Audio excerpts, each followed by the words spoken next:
que o general Freire Gomes ameaçou dar voz de prisão ao então presidente Jair Bolsonaro em 2022 em virtude de um suposto plano de golpe de Estado. Na ocasião, Baptista Júnior era comandante da aeronáutica enquanto Freire Gomes chefiava o exército.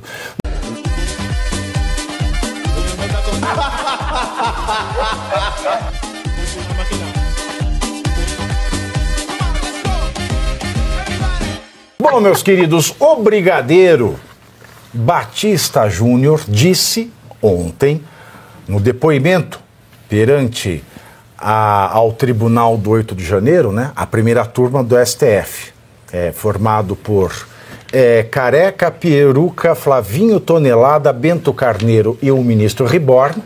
Ele falou para esses 5 personagens, né, de Monteiro Lobato, Careca, Peruca, Flavinho Tonelada, Bento Carneiro e o ministro Reborn, que o general Freire Gomes ameaçou dar voz de prisão ao então presidente Jair Bolsonaro em 2022 em virtude de um suposto plano de golpe de Estado. Na ocasião, Baptista Júnior era comandante da aeronáutica enquanto Freire Gomes chefiava o exército. No começo da semana, no entanto, Freire Gomes negou, também em depoimento perante Careca, Peruca, Bento Carneiro, ministro Reborn e Flavinho Tonelada, que tenha ameaçado prender Bolsonaro. Na audiência de ontem, Baptista Júnior disse o seguinte, aspas, Freire Gomes é uma pessoa polida, educada. Não falou essa frase com agressividade, mas colocou exatamente isso. Se o senhor fizer isso, terei que te prender. Fecho aspas. É interessante, né? O Freire Gomes fala que não falou, o outro vai lá e fala assim, não, falou sim. Então é uma testemunha testemunhando o que a testemunha não disse. Olha a loucura. Olha a loucura desse processo. Uma testemunha vai para testemunhar o que a testemunha teria dito. É ridículo isso. O ex-comandante da aeronáutica também afirmou em seu depoimento que em dezembro de 2022, Bolsonaro mostrou aos comandantes das Forças Armadas, essa é boa, hein? A chamada minuta de golpe, tá? Aí ele fala, ele mostrou a chamada minuta de golpe que sugeria a realização de novas eleições e prisão de autoridades do judiciário. Mas ele falou tudo isso. Ele falou, ó, a testemunha vai na frente do Careca, tá lá, Careca, Flavinho Tonelada, ministro Reborn, Bento Carneiro e o Peruca. Ele vai, a testemunha não pode mentir. Aí ele fala, olha, em 2022, o Bolsonaro pegou um documento que é a minuta do golpe, que previa nova eleição e previa prisão de autoridades. Aí você pergunta pra testemunha, você viu o documento? Vi. Ele mostrou o documento e previa nova eleição e prisão. Tá, mas você leu? Não, eu não li. Aí você para e pensa no Alexandre de Moraes querendo que o Freire Gomes falasse aquilo que o Moraes queria ouvir. Olha, não tô gostando, você tá falando uma coisa que eu não queria ouvir. Eu não sei, supostamente ele teria agido desta forma, porque a gente não tem gravação dessas audiências, né? É estranho, né? Quando o nazista está no banco dos réus, a gente vê a imprensa mostrar imagens, áudios do julgamento. Agora, quando eles estão de toga, já não. E aí agora a gente pega este cara da aeronáutica, esse cara, eu vou chamar desse cara, que o professor Marcelo Sona, ele insiste num ponto aqui, que militar não pode mentir. Não deveria. Ele sempre insiste, professor. E de fato, é um dever, um dos artigos mais importantes da ética do ofício. Aí vai esse sujeito, esse Baptista, o Baptista, fala que o Bolsonaro pegou, mostrou um documento que previa nova eleição e prisão de autoridade. Aí fala assim, ah, mas eu não li. O que você fala para um sujeito desse, professor? Ah, mas eu não li. Olha, eu peguei um contrato de compra e venda. Era um contrato de compra e venda? Você leu? Não, eu não li. Hein? Que testemunha, que qualidade de testemunha, hein? Pavinato, só tem uma coisa, só o Cláudio Dantas teve coragem de colocar na mídia, e a Oeste também colocou, claro, mas tirando a Oeste, que a gente já sabe que ele espera da Oeste a verdade plena, mas o Cláudio Dantas foi um dos únicos que mostrou que ele entrou em contradição na porcaria do depoimento dele. Ele falou uma coisa, depois falou outra. Veja, se espera que os militares... vai constar nos autos. A testemunha tal falou que o documento era de golpe sem ler. Não tem. Ele teve hora que ele falou que foi tomada uma decisão, depois ele falou outra, depois ele disse que o comandante do Exército tomou uma decisão, depois ele disse que tomou outra. Em síntese, a contradição que foi apresentada por ele demonstra de uma maneira muito clara que ali, pelo menos um fato a gente pode concluir como definitivo. Bolsonaro não está envolvido em qualquer tentativa de golpe de Estado. Qualquer coisa que se fale lá pode ser dito como estudos que estavam sendo feitos diante da Constituição. Se está na Constituição, não é golpe de Estado.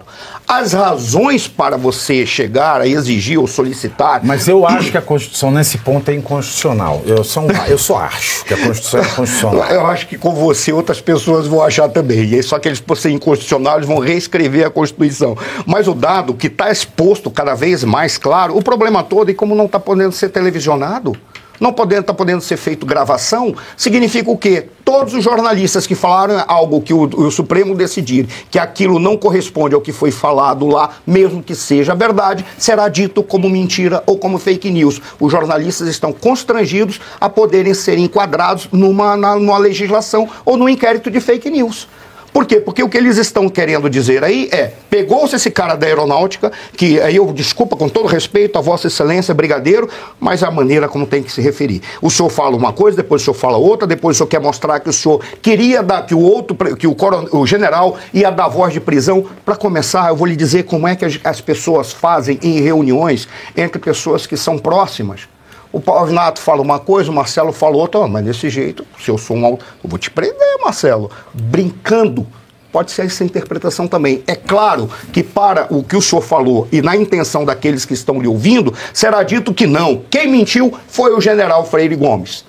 Na realidade, ele disse, não, eu não dei voz de prisão para ele. Eu não tive nada a ver com isso, muito pelo contrário. Mas uma brincadeira, uma solicitação, ou qualquer coisa que seja, o senhor chegou ali e jogou exatamente farinha no angu, sei lá que porcaria que fala, atrapalhou o prato que estava sendo construído.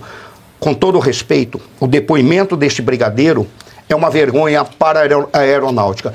Esse brigadeiro não serve nem para beijinho. Olha, eu vou, só para encerrar, Pavinato, não vai dar tempo, eu não vou poder falar aqui, eu posso dizer, num futuro, quais foram os passos que foram dados para transformar a aeronáutica, a Força Aérea Brasileira, no que ela se tornou agora. As pessoas não têm mais confiança na Força Aérea Brasileira e assusta, porque os quadros da Força Aérea Brasileira são excepcionais. Os caras são bons, estão todos indo embora.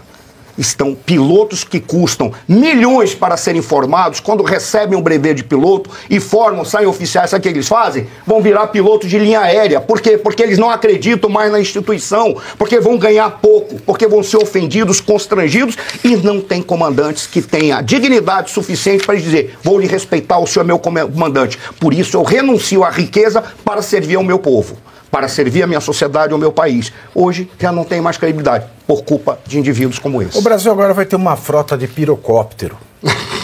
Né? Sabe o pirocóptero, o pirulitim? Sim. Aí vai tá todo mundo falando assim, né? A guerra no Brasil, pirocóptero, né? Tem aquele chapéuzinho também, que tem uma hélice assim em cima, também serve.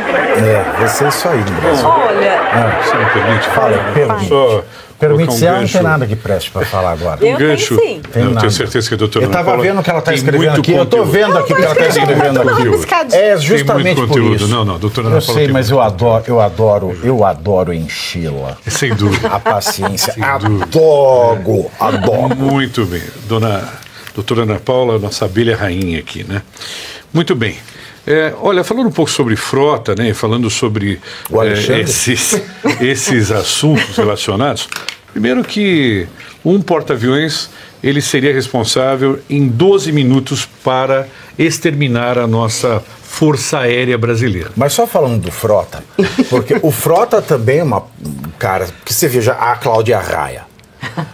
Depois do Frota, bicho, é só 17 vibrador para dar conta. A debandada, qual o mestre Suano comentou, da Força Aérea, eu estava inclusive conversando hoje com um ex-integrante da Academia da Força Aérea, a debandada que está acontecendo é porque os pilotos não voam, e o piloto ele se forma para voar, e eles não voam. Então, ou seja, o orçamento está restrito e eles não voam. Não voam, não acreditam na instituição, não acreditam no governo e vão seguir a vida em outro lugar. Agora, quanto ao brigadeiro que faz essas afirmações, na verdade ali as pessoas estão sendo... Está havendo uma coação, né? Está havendo uma coação geral. A gente está vendo assim as pessoas preocupadas, se não responder aquilo que as pessoas querem ouvir, vai processar pai, mãe, esse tipo de coisa. Mas eu quero dar destaque a uma notícia, Pavinato, da Oeste de hoje que aconteceu. O general da reserva, o Júlio César Arruda, que ficou apenas 21 dias no cargo, indicado pelo presidente Lula, ele veio a público hoje, em uma audiência, agora pela manhã, para a primeira turma do STF, a qual o relator é o próprio ministro Moraes, desmentir e desmontar a narrativa do golpe, falando que o Bolsonaro não participou de nada, que não houve nada.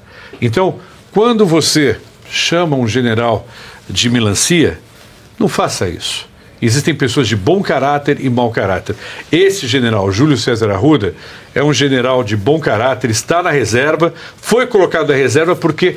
Sabe qual foi o motivo da demissão dele, Pavinato? O motivo da demissão, segundo o ministro Múcio, quebra na confiança do governo. Ué, me diga com quem você anda e eu vou te dizer quem é. Você quem é.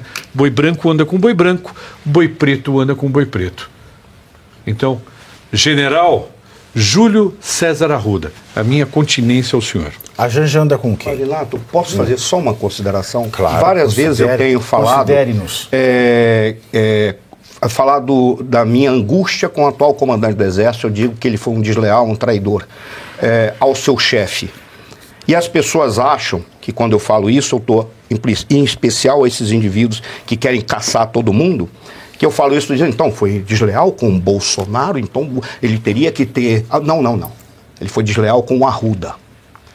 Porque ele fez um discurso aqui em São Paulo, ofendendo praticamente o Arruda, dizendo que militar não tinha que fazer discurso político. Fez um discurso político. No dia seguinte, o Arruda caiu, ele assumiu o comando do Exército. É em relação a isso que eu falo. Para ninguém estar dizendo, não, deveria estar com o Bolsonaro, deveria ter dado... Não é nada disso, não. Essa é a deslealdade que eu não aceito. O general Arruda é um homem decente, um homem correto, um cara que sempre agiu de acordo com a lei e sempre foi leal em relação aos seus comandantes, à tropa, ao país e às instituições. General Arruda jamais faria qualquer coisa errada fora das 4 linhas. Ele é um homem correto. Deixar a FAB virar frota de táxi, né? Porque a FAB virou frota de táxi.